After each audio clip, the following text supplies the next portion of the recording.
এখনকার চেয়ে অর্ধেক সুযোগ সুবিধা পেয়েও সাকিব তামিম বিশ্বমঞ্চে দারুণ করেছেন। অথচ তাদের চেয়ে দ্বিগুণ পেয়েও মিরাজ শান্তরা ভালো করতে পারেন না। তারকাদের অল্পতে সন্তুষ্ট হয়ে যাওয়ার প্রবণতায় সাফল্য আসছে না বলে মনে করেন সাবেক অধিনায়ক ও বিসিবি পরিচালক আকরাম খান।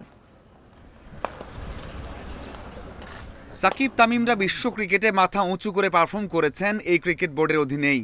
এদেশে থেকেই তাদের তুলনায় শান্ত মিরাজরা সুযোগ সুবিধা পাচ্ছেন দ্বিগুণ।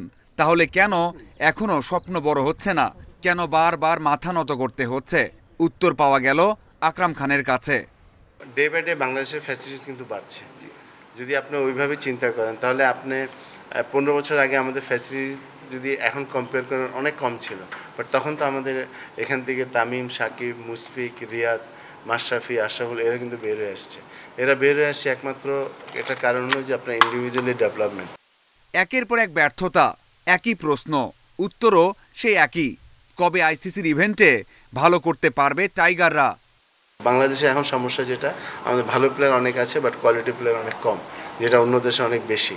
তো সেটা বললাম যে আপনার এটার দুই দিক দিয়ে আপনার এফোর্টটা লাগবে, ক্রিকেট বোর্ডের লাগবে এবং আপনার প্লেয়ারও লাগবে। দুই বিশ্বকাপ জেতা স্মিথ বিদায় বলেছেন মাত্র 35 বছর বয়সে। মাহমুদুল্লাহ মুশফিক কি করবেন?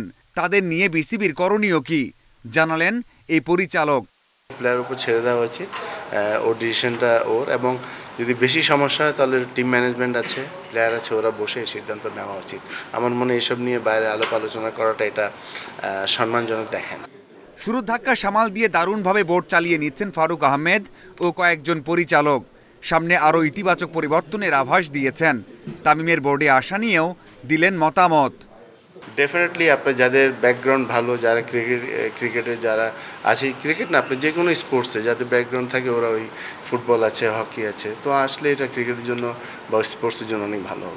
শান্তর অধিনায়কত্ব নিয়ে প্রশ্ন উঠলেও ওয়ানডে ও টেস্টে তার বিকল্প দেখছেন না আকরাম খান। Mazharul Islam, independent news.